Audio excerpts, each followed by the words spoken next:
people always ask me, when you started, did you go full send? Did you go 100% immediately? And I was like, maybe not immediately, which means the first month. But as soon as the second month hit, I was going 100%, which means went to school till 2 p.m., went out, 3 p.m. first meeting, 3, 4, 5, 6, 7, 8. Went home, dinner with my family, 10:30 p.m., 11:30 p.m., 1 a.m., 2 a.m. I was like meeting people. And I remember vividly, even though I wasn't making money in the first, like, let's say 11 months, I was excited. And I used to go to sleep at 3 a.m. in the morning, waking up for going to school at 7:30 a.m. in the morning, sleeping 4 hours, going to school. I was excited, Eric. I was excited. I remember, even though I was not making money, I was dreaming.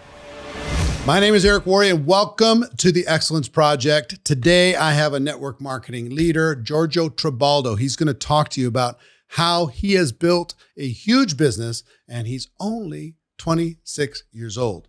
He started before he was 18, just before he was 18, and he's going to talk about the journey that took him from where he started to where he is today, and he's going to also talk about his vision for the future. So I think success leaves clues, and you're going to learn a lot from this if you pay attention. So with no further ado, let's jump right into my conversation with Giorgio Trabaldo.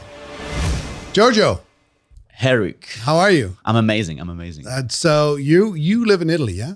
I live in Dubai. Dubai, but Since you're 4 years originally and a from half. Italy. Correct. Yeah. So how many people in Europe of your friends are going to Dubai? It seems like a network marketing new capital of the world. There's Salt Lake City, Correct. And there's Dubai. Correct. I mean, lots of people are flying there, tax reasons, and not only, I mean, safety, connections. It's a networking town. It's a network. Like an entrepreneur town. It's a hub. Correct. Yeah. Correct. Every time I go there, it's just like, man, does everybody have money? It's like going to Monaco. Like everybody seems like they have money there. If you move to Dubai, it's because you at least, that's what I suggest to people, like you at least need to be making 30,000 a month, stable. Yeah. Because if not, yeah, you can move, of course, but you're not going to enjoy it.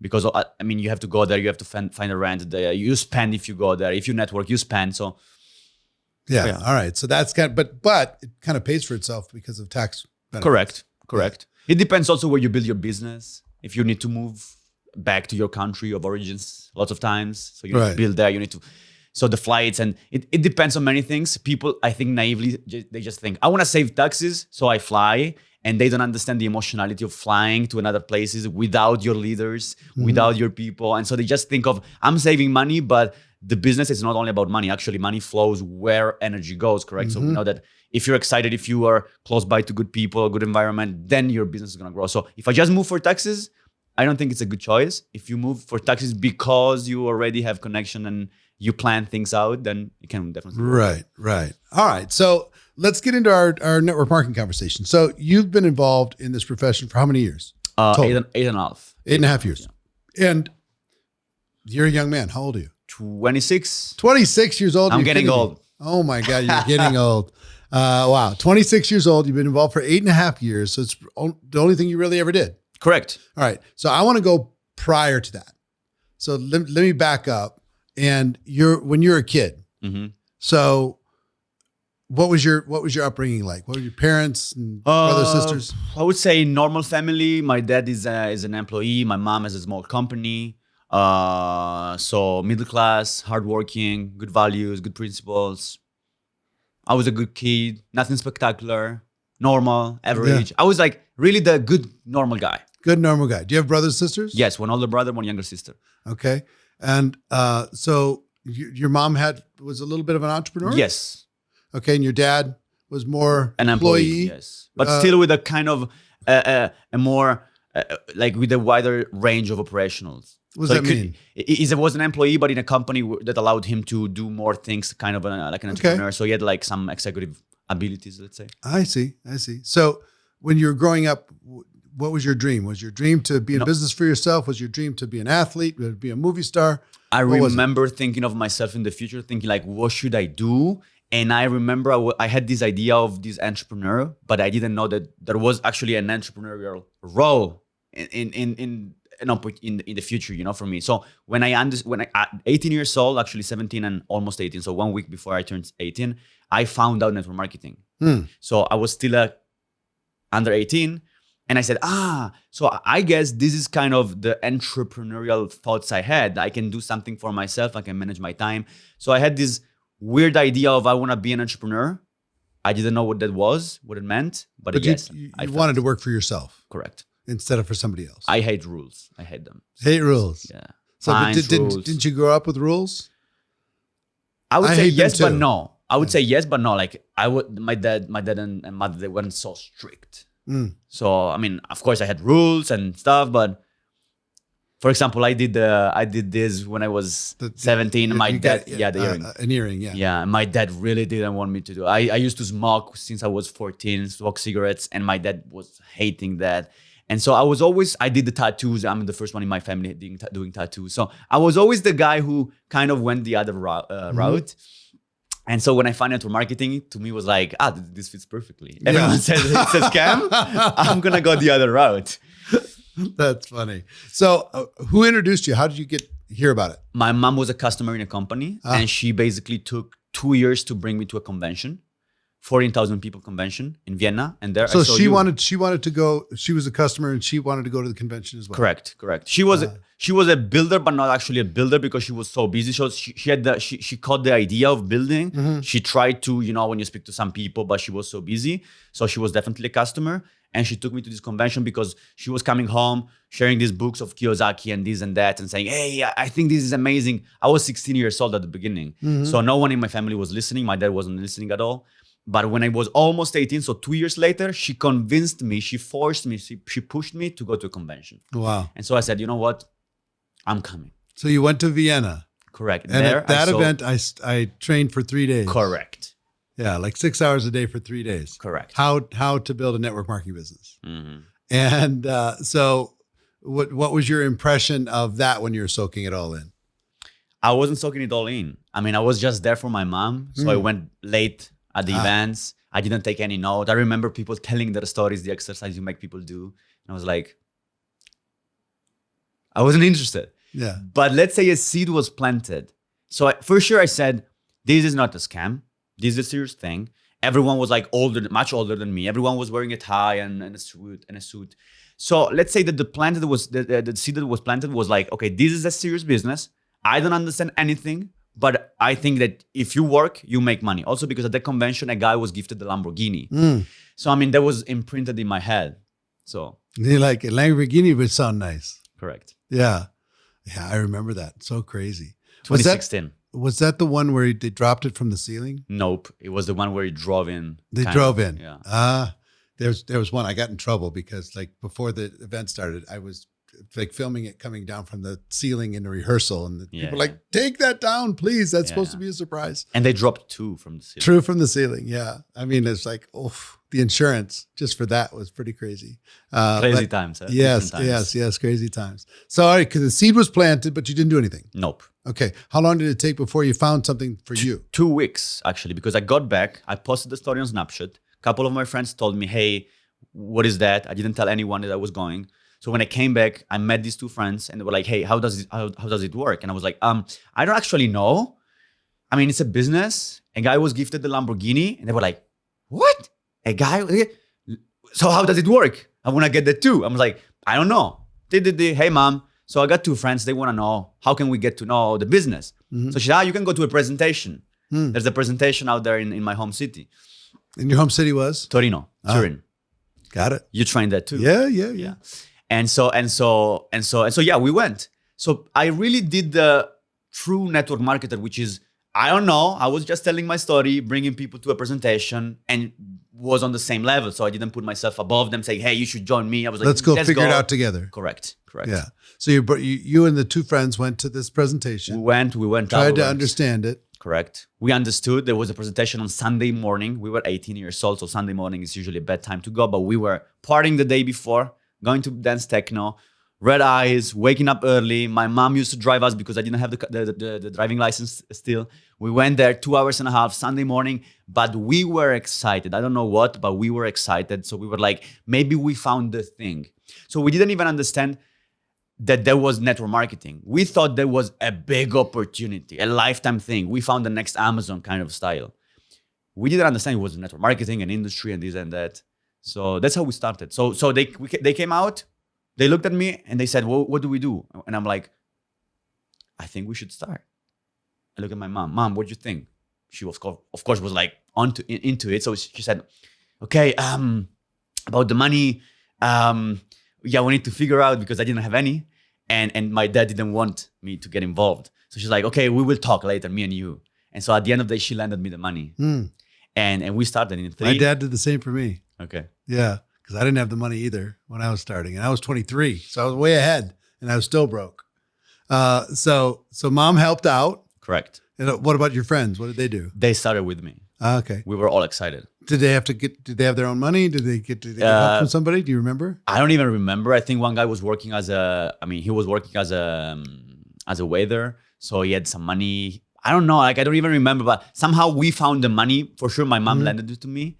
But my mom never helped out in other terms. So we were like, okay, she gave the money. And then I wasn't listening to my mom. That's also the truth. It's not that she didn't want to help me. It's like, it's my thing now. Yeah. And so when I saw 2 people getting excited, I said, let's go. Let's get excited myself too.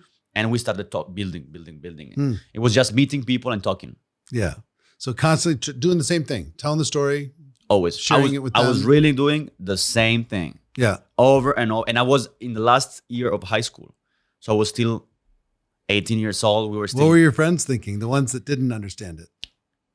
Your dad was not crazy about this idea. No. This is like another earring. Correct. It's like another earring. Yeah. And so my friends, I used to meet strategically the key people in different groups. That's what I teach people, not to go to talk to everyone, but strategically create groups and find the key people, the smart people, the more influential people, talk to them and this and that. So I used to do that. And I mean, I don't even remember what they used to think because I was so excited. So even if they said, no, but this is never going to work, this is a scam, I had in my mind 14,000 people in a convention. So I was talking to 18, 19 years old guys. So I was like, what do you even want to know about if this is a scam or not? Like, I was there to 14,000 people event. Like, you don't understand. I remember going to a school in March. So after like 6 months, I started to give a presentation to a school. I skipped school one day. I went to this other school and creating a laboratory called marketing. And in this laboratory, I was basically training people on marketing for 10 minutes, random thing. I don't even know what I was saying. And then 50 minutes on the business.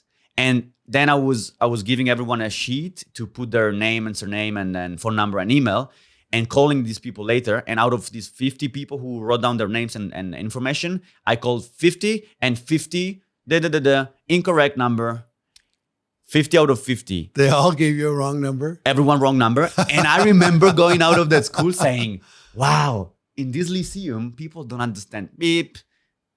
So I never doubted the business. It was the crazy thing that now that I train people and go on stages, I'm like, wow, belief is really the key. I really believe that this industry was my industry. That's all. And then everything else. You figured it out. Correct. Once you got the belief solid. So even though those people were judging you, even though your dad was giving you like the look, saying, oh, come on, son, find something for real. That's why I said go to university. Yeah. And I went to university, not for him. He thinks it was for him. But I'm not the guy that I do it for you because I cannot do things for you. I went to university because I said it's a smart thing and it's going to kill so many objections. Because people are like, I got to university, especially young people. So it was a tool. It was a tool, and of course also a tool for knowledge. And I mean, Yeah. I always tell people it's not bad if you go to university. Right. I mean, of course it doesn't make you successful per se, but it's a good thing if you study, if you learn economics. So I went to economics and I graduated. So that's what my dad was saying. You gotta go to university because you never know. Yeah. So you get started, you're doing this stuff, you have this super solid belief that's not shakeable, even if 50 people give you the wrong number. Even if people don't understand, some people don't join, your belief was stronger. You just keep going. Yep. So how long did it take for you to make reasonable money? What do you mean by reasonable money? For you. So in the first 2 months, I made $517. Okay, before taxes, so it's like 450. And then for 9 months straight, I made no money, not at all. So to make reasonable money, I would say it took me 1 year. Because after 1 year, there was the Torino convention in my home city. I brought 122 people and there I made like 5K 1 month. So after 1 year, if I really do the math, it's like $300 a month. Mm-hmm. But I didn't care. I was living in my parents' house, so 5K okay. in 1 month was like, okay. Yeah, I remember that event in Torino.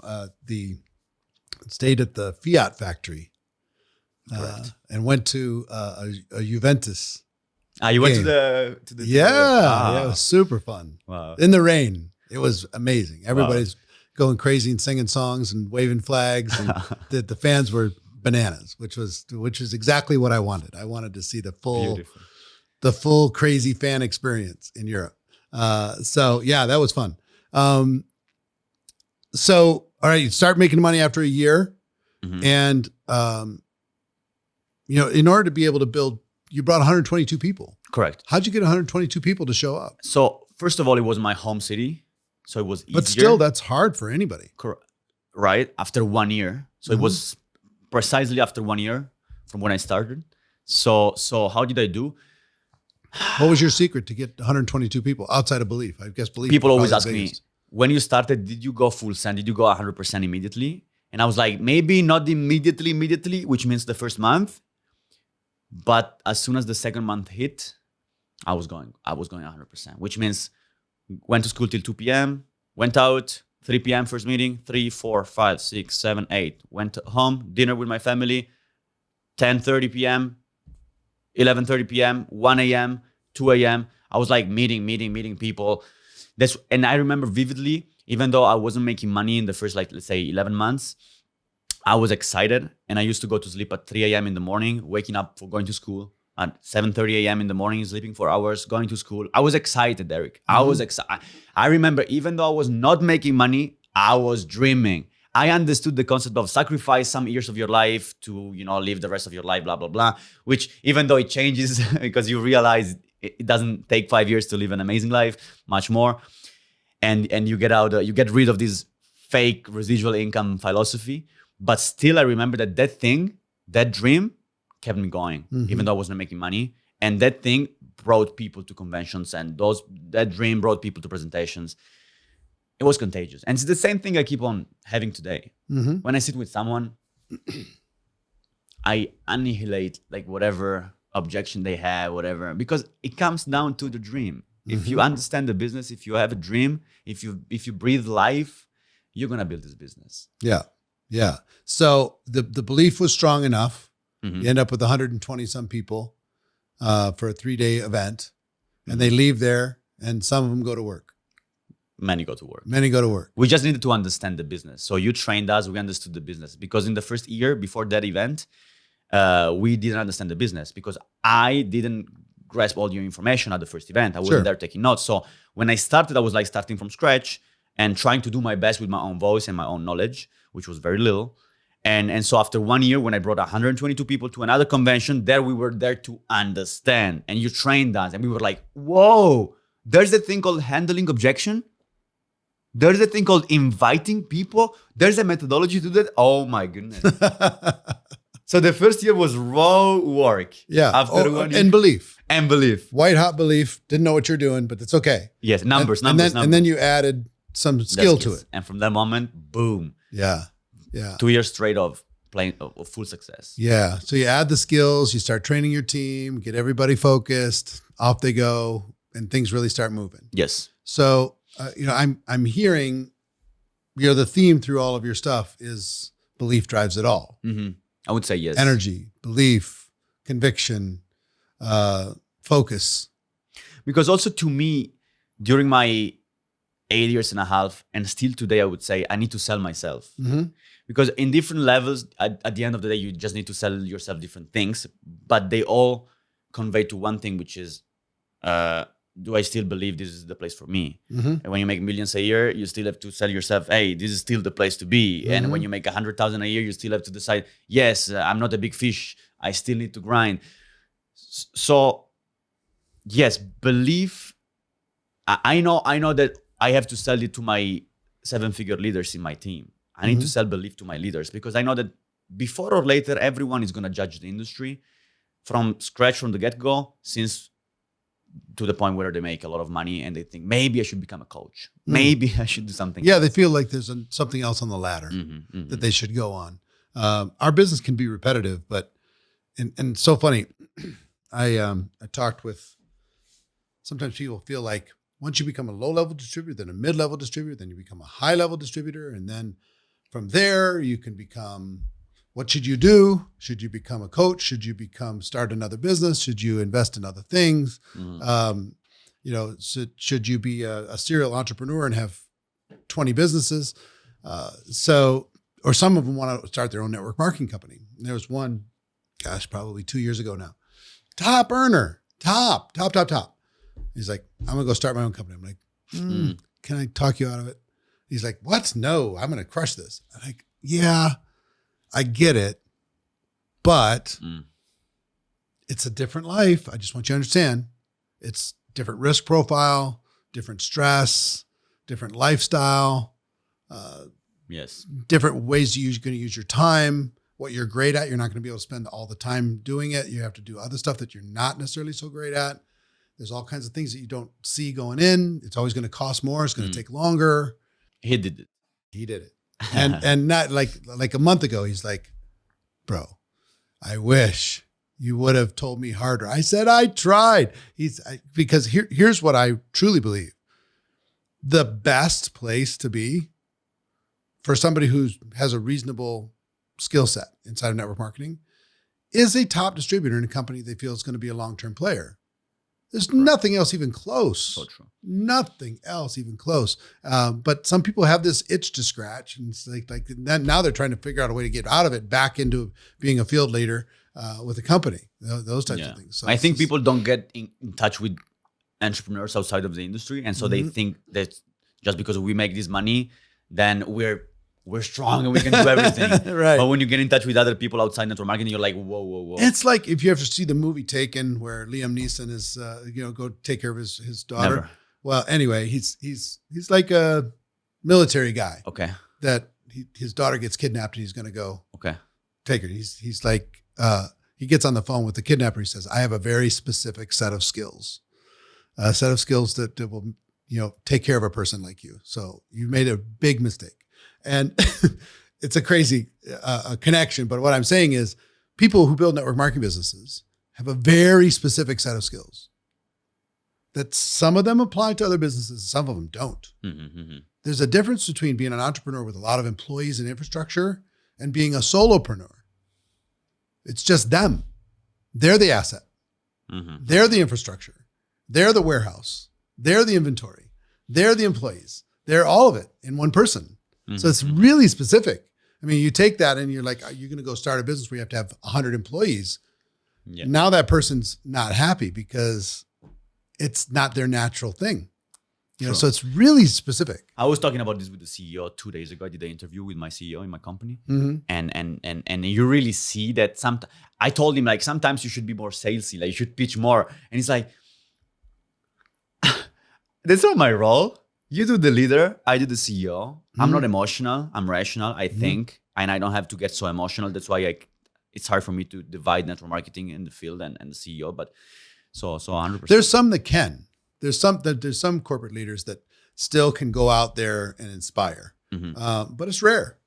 It's rare to be able to, because they got to go. They have to leave that meeting and go back and make sure everything ships and everything's taken care of and everything's handled and all the regulations are taken. And, they got to deal with all the customer service, the stuff that happened since they made the announcement and everything else, So it's just an interesting thing. And I think the people who are so fortunate that build a network marketing business and learn the skills to be a professional here, because you can literally, if you improve yourself, you can make more money. Yeah. And you said that correctly in terms of finding a long-term company, because that's that you believe it. Nothing is forever in any business. Okay, nothing, no such thing. Companies are coming and going constantly in every field. If you take a look at the S&P 500 on Wall Street, the 500 top companies in the world, 5 years from now, 60% of those will not be in that S&P 500. They'll be gone. Crazy. So technology's changing things are changing. But if you have a good ownership and good management and good vision there, they'll adjust, they'll adapt. Okay. So, but here's what I would say is whether the company's here forever or not, you develop your skills and you're always good. You're always good. Your influence, your skills, your contacts, your ability, your belief that you build it wherever you're building it. God forbid something happens. You're okay. You're okay. You don't have tens of millions of dollars invested in some infrastructure that you can't move from. Yes. You can adjust, so God forbid, like I say, the best thing in the world, build it once, drive it deep, you reinvent yourself inside of a structure, an ecosystem, a company that you believe in, sharing products and services that you believe in. It's the best thing in the world. Nothing better. I agree. Nothing better. Even what I do in training, some people are like, oh, I'm going to be a trainer like him. Well, good luck. Yeah. It's not quite what you think it is. It is real. It's not solopreneur anymore. And you got to really have your chops and be willing to put in a lot of time in order to be able to get to a place. And then you still have to reinvent. I reinvent probably every year. I have to completely reinvent versus, you don't quite get as much variety in building a network marketing business. You have to be willing to deal with the repetition part, because you're going to keep forever presenting, answering the same questions, helping a new person get started, helping them become independent, all that stuff. Yeah. Let's say innovation is the thing you just put on top to make things fresh. Exactly. But fresh, at the end, but it's the same stuff. Yep. So you have to discipline your impatience with repetition. Beautiful. If you get solid with repetition, then there's nothing that can stop you, no matter what you do. Hey there. I hope you're enjoying the interview, and I wanted to break in for just a quick minute to ask you a question. Are you tired of feeling like success is just always a little bit out of reach in your network marketing business? Maybe you set big goals, but you keep getting distracted, overwhelmed, or discouraged. I get it. We've all been there.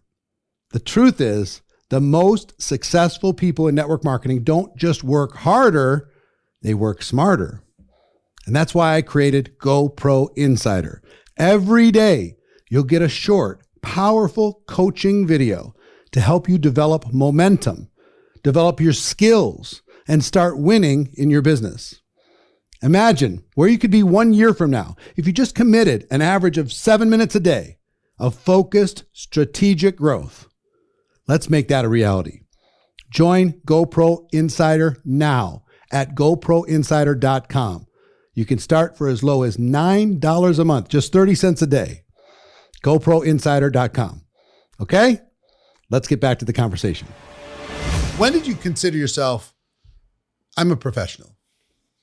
How long did it take before you thought that of yourself? I would say it took me, after 3 years and a half, I had to change company and I started making a lot of money.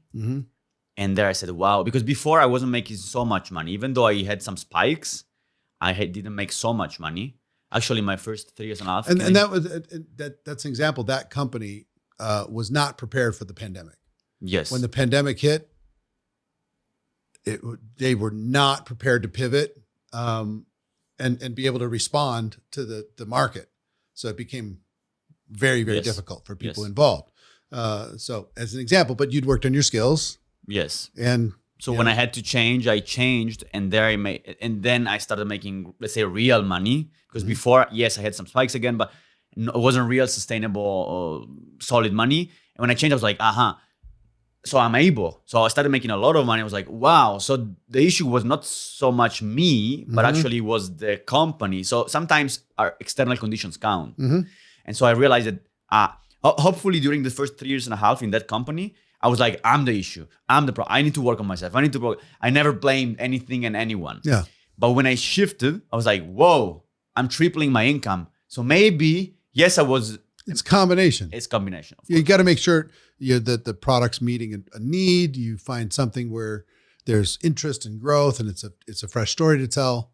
Yes. And I was really matters. into the tiny details in the first company, because I was like, nothing can go out of my control.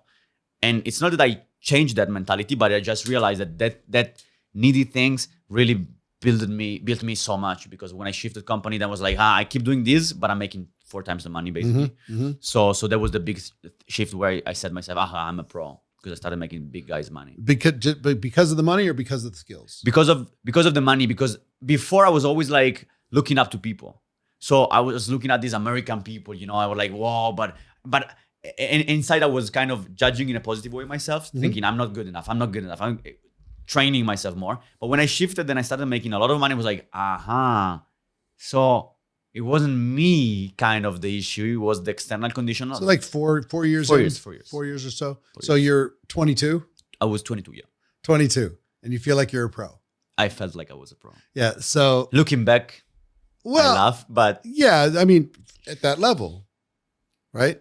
And you're earning, doing well. So the reason why I'm smiling in that whole thing is people in other professions, how long do you think it is before they could even possibly consider themselves to be a professional? 20. 20 years? Yes. 10 years if they're amazing? Yes. My brother is a doctor. He studied 11 years. 11 years. And then he starts. Making good money. Then he starts to be able to practice. He starts to be able to, of practice. He did 11 years of just getting ready.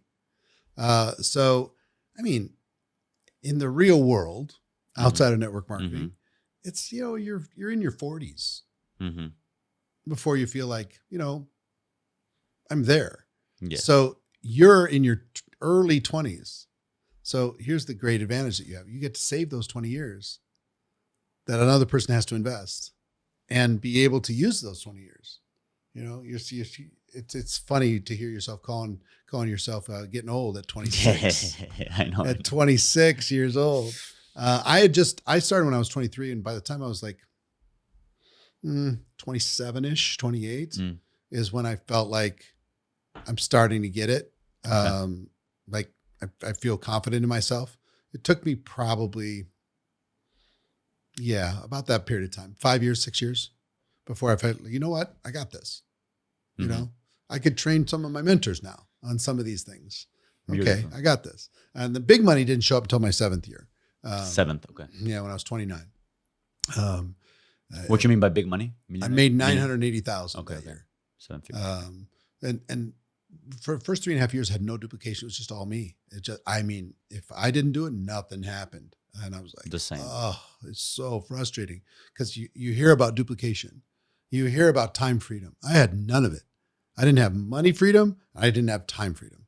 I went backwards. I was working harder than anybody. The same. And like going, you start calculating how much you're getting paid per hour. It's not a good number. Yes. And I didn't know then that entrepreneurs, they make a trade. Employees trade an hour for money, or a day or a week for money, or a year for money.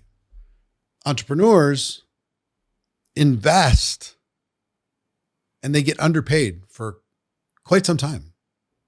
And then they get fairly paid for a little bit, and then they get to overpaid. Yes. And they never really want to admit that they're overpaid, but your best year was what? How much? 1.5. 1.5 million. In your 20s. Last year. So put you in any corporation in the world. You work for Coca-Cola. You work for Microsoft. And you're making 1.5 million. They're going to find a way to take it away from you. They're going to say, nobody's worth that. Other than our CEO, nobody's worth that. It's like, no, cut this kid's territory, cut his commission, fire him, get rid of, and hire 3 people at 500,000 each, but don't give him 1.5. That's too much. He'll do it for $1 million. He'll do it for 900,000. He'll do it for 800,000. And they'll just start chipping away at you, which is they do in every single corporation in the world. They chip and chip and chip and chip and chip. Here, they'll give you awards. They'll give you trophies.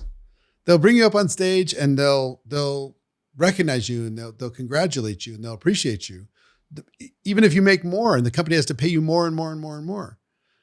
That's not usual. That's super unusual. Definitely. You take, like your dad's job. Where is he still working? No. Okay. When he was working, there was only so much they were going to pay him. And look, I don't judge that. It's just not for me. Some people, like I have members of my family that they wanted to have predictability. They wanted to have a 9 to 5.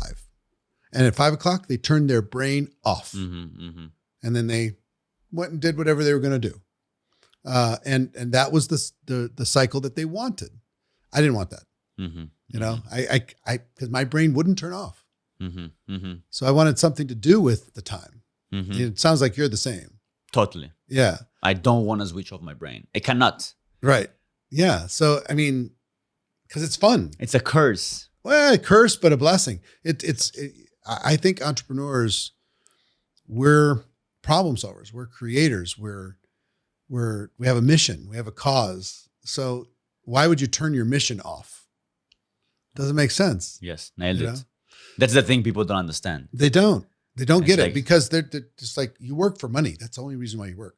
Nope, not at all. No, we work for our own satisfaction and accomplishing something, but also to help people. Yes. So for part of your career, I'm guessing it was about you. You wanted to get that Lamborghini. Yes. You wanted to get that lifestyle. You wanted to be able to have that check. You wanted to be able to get to the top. You wanted to be able to get to $1 million, you know, be recognized in your company as a player, all that stuff. And then I'm sure at some point it started to become about your team. How early did you realize that if you pour into your team, you get whatever you need taken care of? I think for me it was always intertwined. So I immediately realized that I love people. And this is really like something I have in my bones, that I want to train people, I want to help people. Because also I know that not everyone is going to make millions or whatever, a lot of money. Yeah. And so I realized, if I want to build the correct marketing around what I'm doing, I need to make sure that people who quit talk still good about what I'm doing. So then, you know, from this thought, I went to, okay, so what should I do? I should really train people on personal development. So they, even if they quit, they do go do something else. And maybe this something else is going to help us because maybe they build an agency for social media or this and that, or they just talk and they do good advertisement. So I would say they were always together, the two things.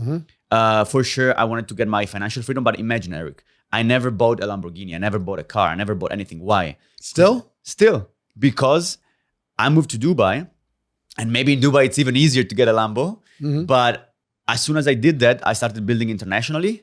And so I started moving and traveling. And so I really realized I don't need a car. And moreover, I prefer to get in the back of an Uber and keep working. And I also realized that my highest probability of dying, it's in a car. And so you unify all these points and you're like, why the hell should I spend the car? On one side, I understand it's marketing and, you know, some people... But people overestimate that. Yeah. I'm always, especially in this industry, I'm like, I'm going to put value over flashy things.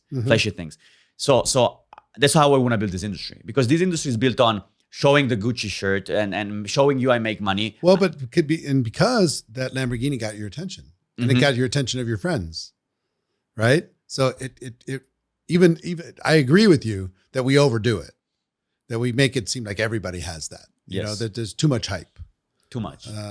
And that's not sustainable. That's what I think. Because then people in your team, they think that they have to do the same, and then they overpay, and then they are broke as hell. Yeah. And then you create a circus basically of clowns, and then they're broke.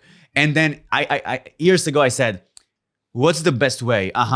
Okay, if people are gonna come to me just because I'm flashy, that's the wrong kind of people. Yeah. Of course, I'm gonna be flashing some things out there. I'm gonna be showing that I travel business and this and that, but still, I want to make sure that people come because of the value. And if you're smart, you can always make them perceive you have money. Come on, even when you talk and you have a good chain and you have people know. People understand. People are not stupid, especially smart people. And so it also comes down to who do you want to attract? Yeah. What kind of leaders do you want to attract? And if people go to a flasher, let's call it this way, they're gonna move out to another flasher. So I'm like, that's not my kind of style. Even though I know I lose some business, in the long term, I know I'm gonna win. Yeah. And that's why I also love to be underrated from FTC or whatever, because that's also a thing compliance wise. Yeah, you don't want to be like one of those flashy people that becomes, somebody that gets targeted. Yes, I ask myself, what's the biggest dream of a network marketer? Making a lot of money, building a lot of teams, and let them do the flashy things. And you are unknown, and people don't even know you, and you're making multiple. No, you're not going to be unknown. Come on. You're right. You know why? Because they need your belief.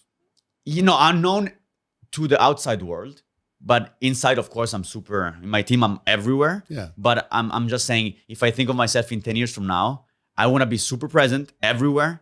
Everyone in my team is knowing me, and everything is under control. But I don't want to have all the spotlights on me. Yeah. No. Here's the thing, and just a piece of advice for you is some people like, I don't need to be on stage. I just want my people to be on stage. Some people, I don't need to be the leader. I want my people to be the leader. And some people are a little bit afraid to tell their teams what they really do because it might be too much and it scares them. It's not relatable. It's like, oh, I don't know if this duplicates because I'm kind of a freak of nature and I'm willing to do all this crazy stuff and they're not. And I don't know if I'm scaring them away and all these different types of things. So some people, because they want to see their people win, they take themselves out of leadership and say, well, I wish you the best. I'm just going to support you, encourage you. And what I'll tell you is your team is always going to need you, always, for the next 50 years. They're going to need you to show your fire, your belief, your conviction, they're going to need your encouragement. They need your vision. They need your experience. They need it. Now, you need to provide it to them and still let them become leaders. Okay. So you're not going to take away from their leadership. Some people take away because, no, I'm the leader, and they pound their chest like crazy. And because they're pounding their chest, the other people don't feel like they can do it, so, or they can rise up. They've taken all the sunlight, the combo of the two. They've taken all the oxygen out of the room. So still be present as a leader because they need your vision, but encourage leadership development at the same time. So it's kind of combo.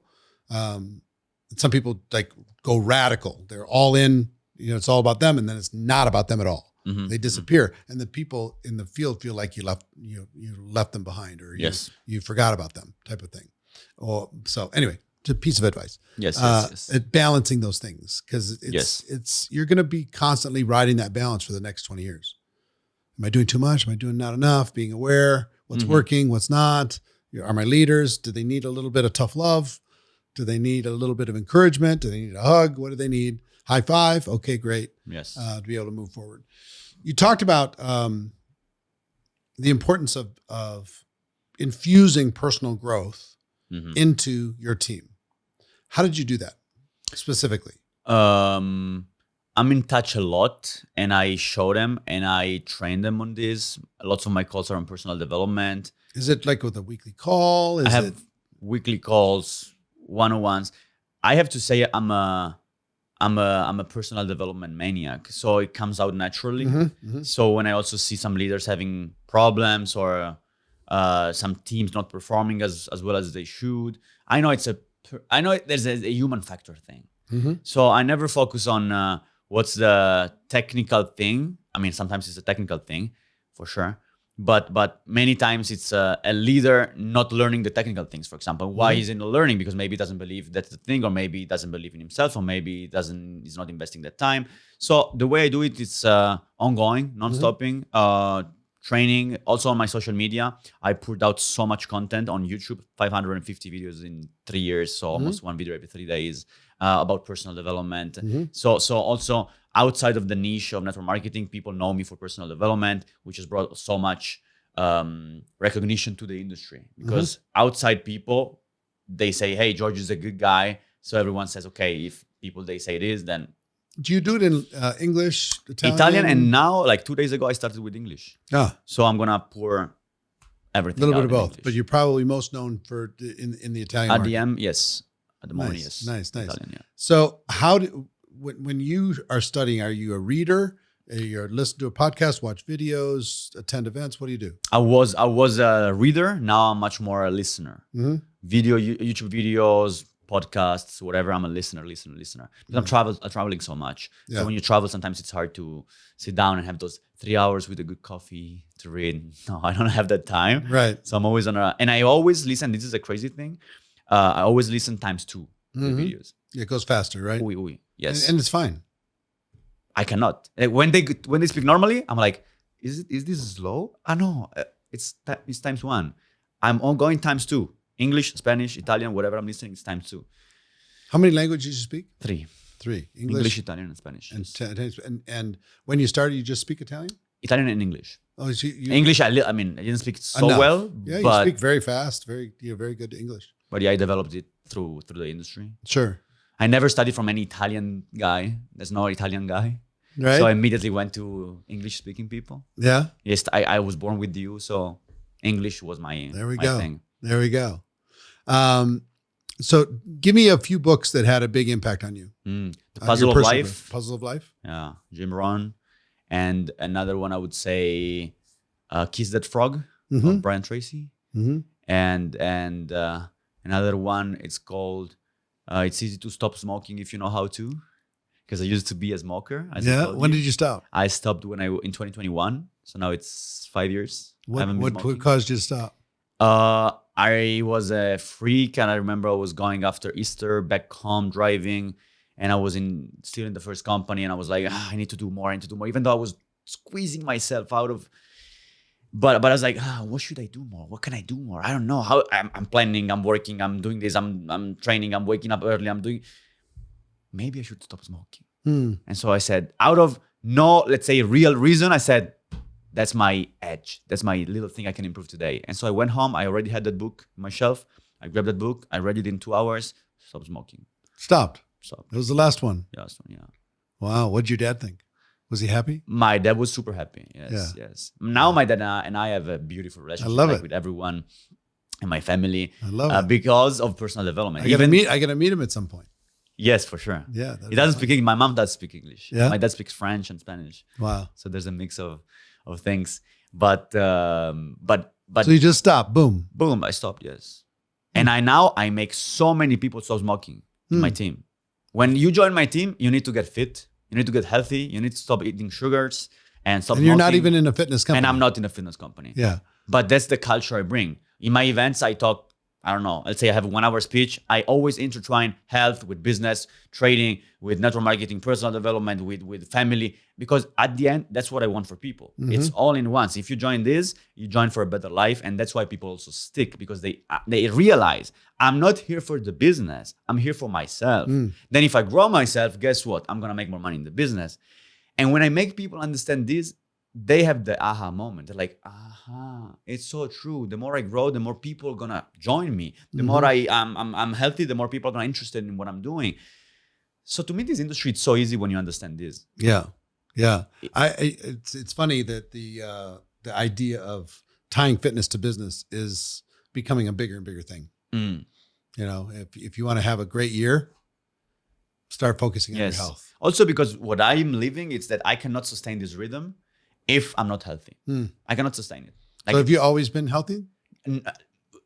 Let's say I've always been kind of good health. I never was, but I was smoking, I was drinking alcohol. Like normally, let's say, I was eating sugars. I didn't think that sugar is so bad and so on and so forth. So I did this switch, I would say 3.5 years ago. So what's your philosophy when it comes to nutrition? I'm a basic guy that tells, don't eat sugars. So no sodas, not all these things. Don't smoke, don't drink alcohol. And then eat good amount of vegetables.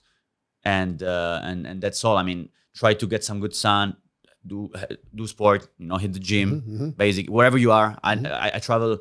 Last year I took 136 flights last year. So how do I keep myself fit? I have my mat. Wherever I travel, it's in my luggage. And I get in an hotel, I roll down my mat, and I do 30 minutes workout. That's what I tell people. Like, you don't need to go to the gym. You don't need to have a personal trainer. I mean, of course, if you want to really scale up, you need, also nutrition-wise. But to me, the things are basic, because it's like in network marketing. Start doing the basic things. Yeah. Then we're going to elevate. But so many people, they eat sugars, they smoke, they drink alcohol, they don't do sport. That's already massive. Add 20, 30, 40 years. and I always tell people, like, you cannot go to, let's say, 7 figures and above if you're not healthy. I mean, you can, but before or later you're gonna crash, because the emotional ability you need to have, the emotional fitness, and the hardships and the travels, and especially if you build an international team, you travel and you don't sleep, and if on top of this you eat sugars, you drink, and you don't do sport, bye bye. So you really emphasize that culture. Big time. Love it. Big time. Love it. I'm sure, some people don't fit in with that, and some people really make some big changes, and they're grateful for it. Yes, if they don't fit in, they're gonna have to fit in before or later. Because if they're gonna last in this industry for 40 years, Yep. I mean, how can you do it, Eric? I mean, you know how hard it is. Yeah. Of course you can do it. Then at 50 years old, you got a cancer. Yeah. It's going to be bad. You pay the price. Right. There's One way or the there's no way. Yeah. Yeah. There's no way. So a lot of people that I'm sure listening, watching would like to have success in this profession. What advice do you have for them? I would say that's a wide question. Yeah. What Take it advice? wherever you want. I've made it wide, so I want you to take it wherever you'd like to take it. I would say make yourself recognized. Make sure that some big leaders see you. That's the fast track to success. So show up, be on time, have good attitude. Make sure they recognize you. They want to coach you. They want to train you, because there's so many good leaders out there that want to train people. And even myself, sometimes it's like, where are the willing people? Where are the hungry people? So when we find one, it's like a little treasure. Come here. I'm gonna coach you. And people looking maybe that they are not involved in the industry yet, they think maybe it's so hard to get the attention of these big leaders. We're starving. We want to have those people. So I would say step number 1, get recognized. Step number 2, study the industry, which means listening to this podcast, reading the books, and going to events. Like, dive deep in understanding the industry. And step number 3,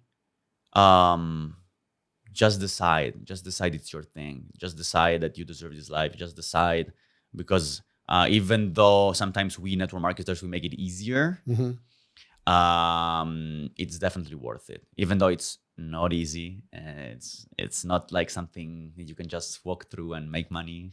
Right. No, you need to run, but it's so worth it. I mean, this industry changed my whole life, and not only mine, so many other people. So it almost makes me cry, Like, I'm like, what if I didn't go with my mom to that event? What if I?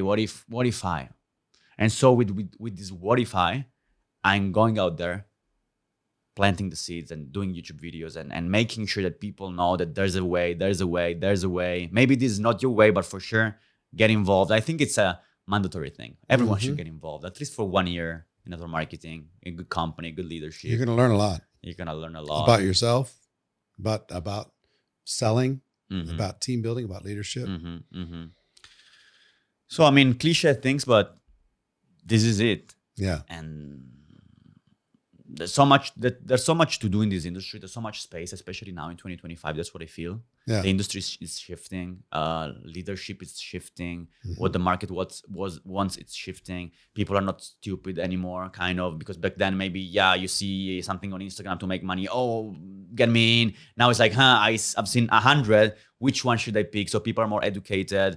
Leaders are more educated. So I think it's a very interesting moment, because I feel that the new superstars are gonna be born in this period of time, not 1-2 years. I don't see any big superstar. I don't see. I mean, there are, but I'm not so fired up. I'm looking at the industry sometimes. I'm like, there needs to be someone new coming in and shaking this thing up. And so that's why I'm excited. Even though maybe people are like, but some people went to do the coaching thing. Some people went to do, I don't know what, investing in real estate. I'm here analyzing and thinking, maybe this is the best time to double down, triple down. Right. And that's what I'm doing.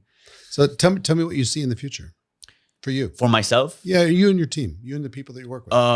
That's the what only can you thing. See? That's the only thing I live for, which means building the biggest international team ever, a worldwide thing. And for what I want is conscious leaders.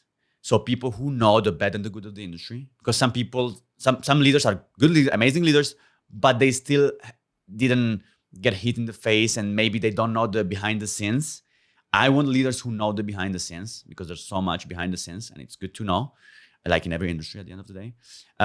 I want leaders who already made money, lost money, so they know the behind the scenes of investing money and making money. I want leaders who have good heart. And when you have these kind of people around you, then the only thing is getting more market share. And that's the way I am. That's the way I breathe. That's the way I talk. That's the way I live at the end of the day. That's the way I connect with other people, other leaders, and so on and so forth. So I'm sure that before or later, this thing is coming. It's just a matter of time and me pushing through the time. I have the dream of gifting to my leaders, like NBA players, the APs and this and that. Like this, for me, it's so much a reality in my head that it's just a matter of, okay, how do I speed up the process? How do I get there faster, And it's not only hard work.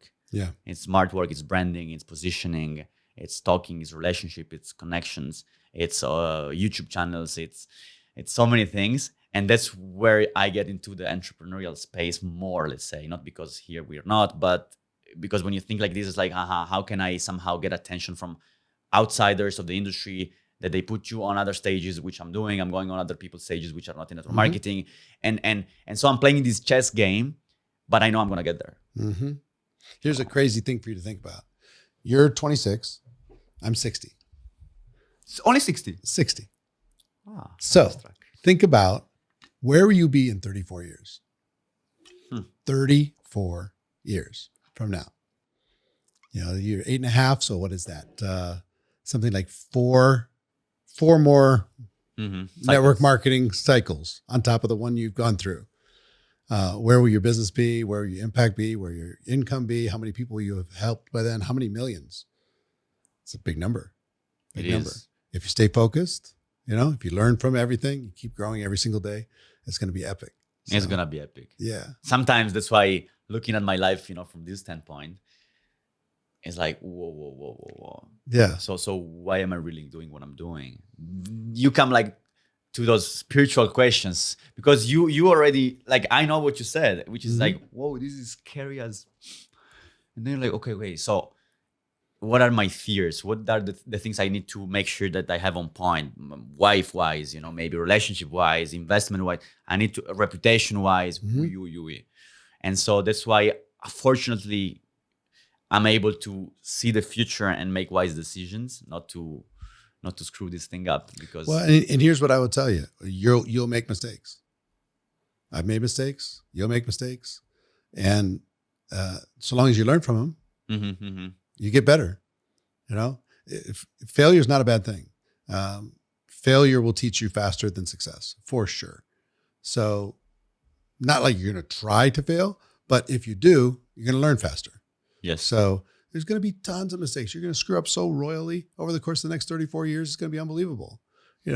Some people will judge you. Some people will take shots at you, and that's fine. You just keep showing up. Keep showing up every single day and get better every single day. You're really unbeatable. People can't beat me. They won't be able to beat you. So long as you learn from every experience, you're golden. So, my friend. Excited. Yeah. Thank you for spending some time with me. Thank you to you for inviting. And beautiful, beautiful studio. Yes. And I'm glad you're here, and I'm even more glad for what you're going to be doing in the future. The profession needs some fresh faces, and you're correct. This industry needs. Yeah, my man. Thank you, Eric. All right, appreciate you. So that's my conversation with Giorgio Trabaldo. I hope you got value from it. If you did, please make sure you share it with somebody that you care about. Until next time, have a great day, and I'll see you soon.